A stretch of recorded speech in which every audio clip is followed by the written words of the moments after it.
Welcome to the Macmillan Report. I'm Marilyn Wilkes, your host, and our guest is Susan Hyde, Assistant Professor of Political Science and International Studies at Yale University. Professor Hyde's research interests include international influences on domestic politics, elections in developing countries, international norm creation, and the use of natural and field experimental research methods. Her current research explores the effects of international democracy promotion efforts with a particular focus on international election observation. She has served as an international observer with the Carter Center and the Organization for Security and Cooperation in Europe for elections in Albania, Indonesia, Nicaragua, and Venezuela, and has also worked for the Democracy Program at the Carter Center. Today we'll be talking with her about her newest endeavor, the Pseudo-Democrats Dilemma, why election monitoring became an international norm. Welcome, Professor Hyde. Thanks for having me. Tell us about the premise of your book. So when describing the project, I like to describe the puzzle that I began with. Okay. And that is that I noticed that a number of leaders throughout the world were inviting international election monitors and then committing large-scale election fraud in front of them. Wow. And so the book was motivated by my interest in that phenomenon and trying to explain it.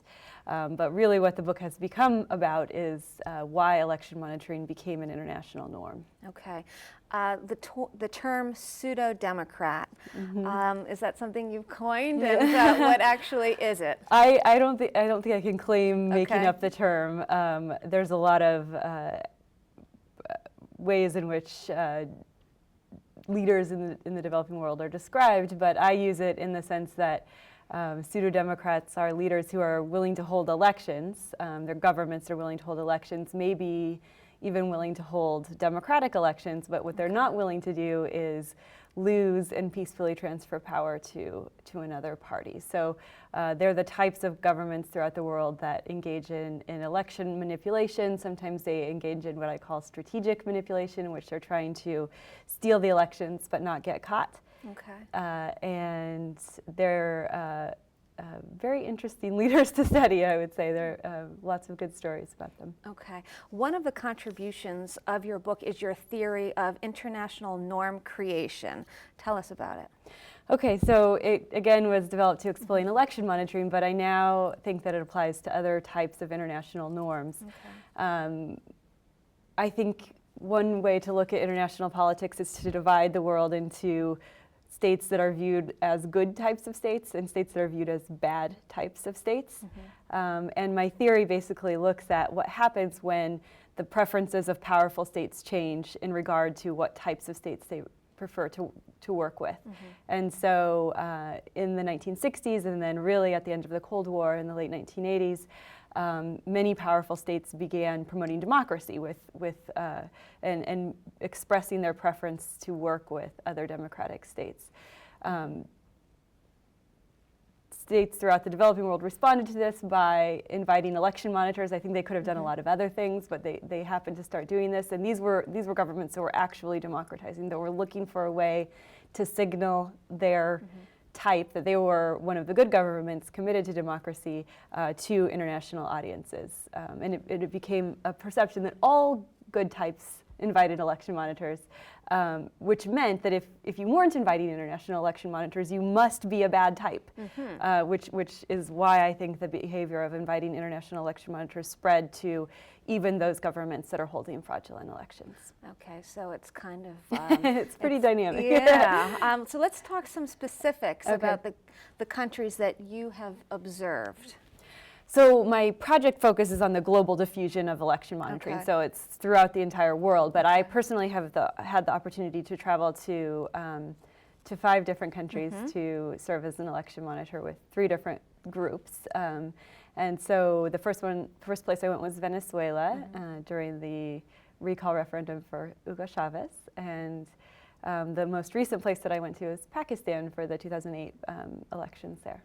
Well, that must have been fascinating. Talk a little bit, give us some highlights of what that was like.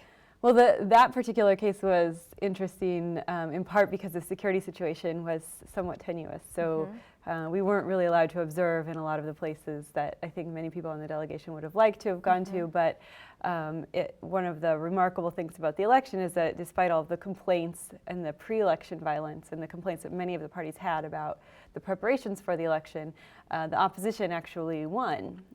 And this surprised everyone at the time, and it raises a lot of questions about, how much does election manipulation or election violence matter if the opposition party is able to win anyway.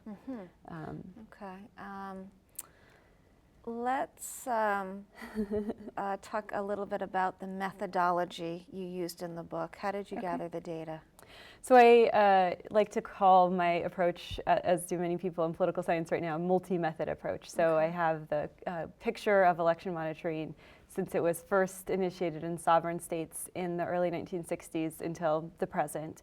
But I also use a variety of other methods, including field experimental methods, and there's a natural experiment as well. And so what that means, I guess I should back up a little bit and just say, rather than talking just about the methods, one of the important parts of my theory is that election monitoring has to be costly to the governments that invite election monitors and try to steal the elections.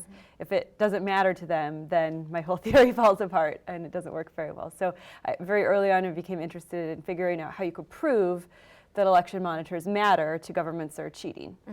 And the way that I sort of stumbled upon was to look at micro-level variation in the performance of the cheating candidates relative to whether international observers were there monitoring the polling stations or not. And so the first case that I looked at in this way was actually a natural experiment. And what that means is that in this case is that the assignment of observers to polling stations was close to random, so everything else can be virtually held constant, and then you can just compare the group of polling stations that was monitored with those that weren't.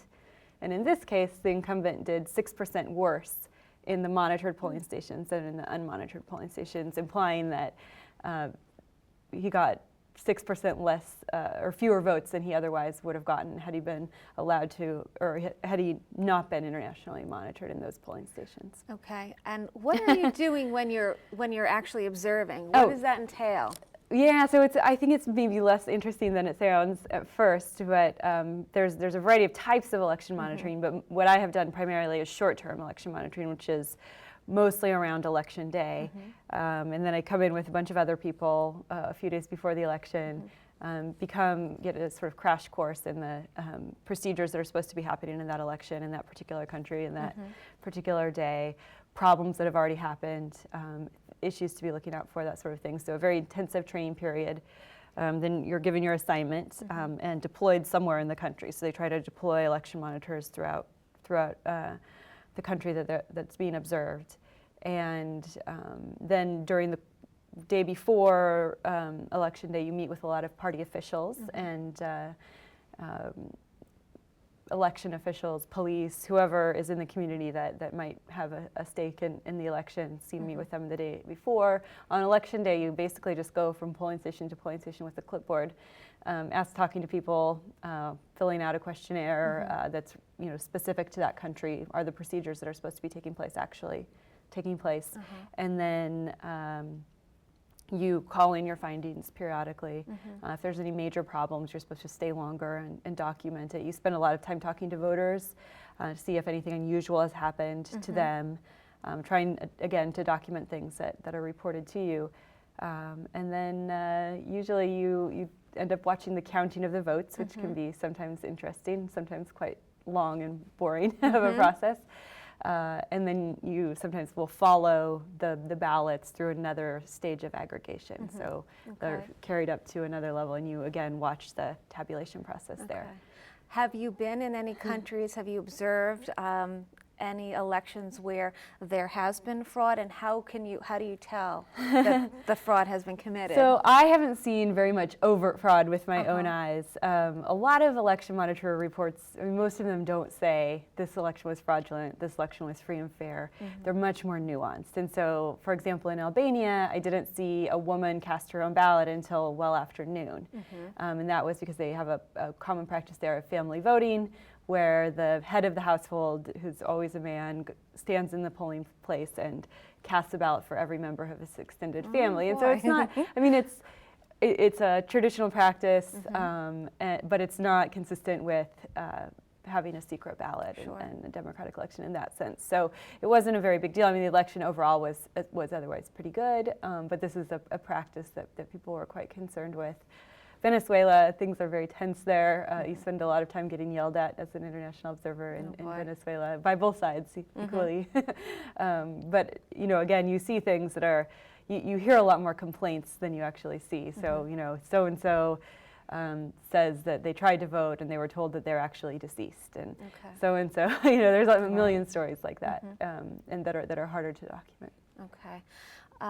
In your book, you reach certain conclusions. Talk about some of them.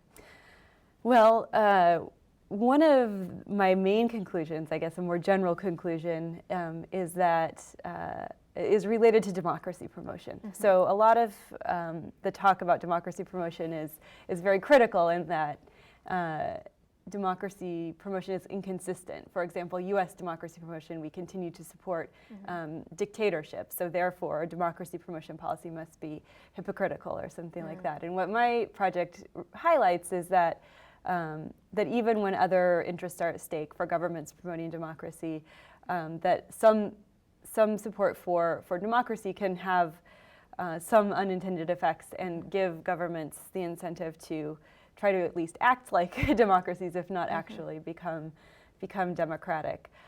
It also, in terms of international monitoring, so this has come up recently in relation to weapons inspection, right? So the types of governments that are, there's two different states of the world, one in which if you refuse to allow inspectors in for weapons inspection or for international election monitors, you're assumed to be guilty, because we expect that governments that have nothing to hide will let in monitors. And I think an interesting part of an implication of my book is that the reason why election monitoring was allowed to get to that state in which if you don't invite election monitors, you're assumed to be doing something bad, was in part because election monitoring isn't perfect. So the pseudo-Democrats could potentially fool international observers and get a positive report for their elections. Had that not happened, had that not been possible, had election monitoring been perfect from the beginning, my opinion, and this is harder to prove, but my opinion is that the state leaders who are committing election fraud just would have said, we are a sovereign state, we refuse to invite election monitors. There would have been nothing in it for them to invite external scrutiny. And I think the same dynamic applies across a lot of issue areas in which there is some type of monitoring or enforcement regime. Okay, final question. What was the most surprising thing for you in researching and writing the book? I think it's the most surprising thing, but definitely one of the more fun things is all of the methods that governments use to steal elections. So I've had a good time just documenting all of the ways in which they've been caught trying to steal elections. Usually what I can find out about are the governments that are bad at stealing elections, because they're the ones who get caught. I think there's probably a number of governments out there who are actually good at concealing election manipulation and therefore don't get caught. But I guess the other surprising side of this is that, that political scientists tend to assume away, and they don't look at it as an interesting question, is that it's actually quite hard to steal an election, and it's even harder to steal an election and not get caught. So there's a lot of ways in which that can go wrong. And we see this over and over again. So again, to bring up the Iranians, the most recent Iranian election, I think was a really interesting case of this, in which by the end of the election day, people were pretty sure that something had gone wrong, although I think the government came pretty close to being able to get away with election manipulation. Okay, very interesting. Thank you very much for being here with us today and sharing some of your research. Thank you for having me. For more information about Professor Hyde and her work, please visit our website at yale.edu/Macmillan Report. Be sure to join us again for another episode of the Macmillan Report, made possible through funding from the Whitney and Betty Macmillan Center for International and Area Studies at Yale.